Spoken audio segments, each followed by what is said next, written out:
1825 साली 17 सप्टेंबरला कॉम्रेड शरद पाटील यांचा जन्म भामरे कुटुंबात धुळे जिल्ह्यात झालेला आहे।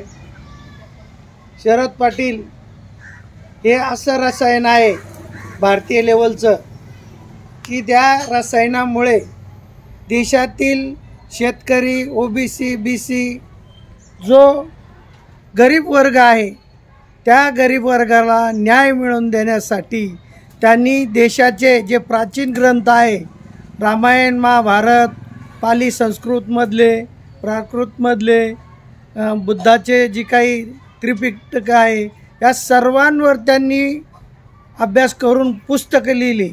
एका जन्मात एवढे वाचन होत नाही आणि त्यावर पुन्हा लिखाण काम करणं हे अशक्यप्राय काम 10 जन्मी होणार नाही। ते काम कॉम्रेड शरद पाटलांनी एका जन्मात करून दाखवलेलं आहे। त्या समतेच्या तत्त्वज्ञानाची जी काही ज्ञानगंगा भारतात अब्राह्मणी सौंदर्यशास्त्राचा जो काही भंडार खुला केलेला आहे तो भंडार इथल्या ब्राह्मणी व्यवस्थेला आणि संपूर्ण क्रांतीला एक पर्याय उभा केलेला आहे। तो पर्याय शेतकऱ्यांनी, शेतमजुरांनी त्यांच्या ज्ञानाचा लाभ घेतला पाहिजे, त्याचं वाचन केलं पाहिजे। मुंबई येथे 13 सप्टेंबर रोजी त्यांच्या शताब्दी समारोपाचा कार्यक्रम होत आहे।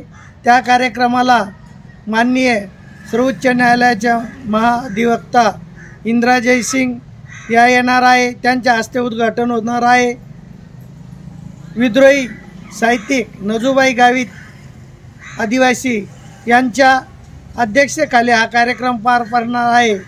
तर शरद पाटलांनी जी काही प्राच्यविद्या प्राप्त केलेली आहे ती निवृत्तीपर्यंत तर प्राकृत, संस्कृत या भाषेवर जी बहुजनांना बंदी होती तिच्यावर कमांड मिळवून त्यावर रामायण महाभारतातील वर्णसंघर्ष आणि खरा संघर्ष काय आहे त्याची जर महानता समजून घ्यायची असेल तर या महान योद्ध्याची साहित्य वाचलं पाहिजे। या महान क्रांतिकारक योद्ध्याच्या शताब्दीला आम्ही सलाम करण्यासाठी मुंबई येथे निघालो आहे। सत्यशोधक विचाराच्या सर्व पायकांनी यास उपस्थित राहावा अशी मी विनंती करतो।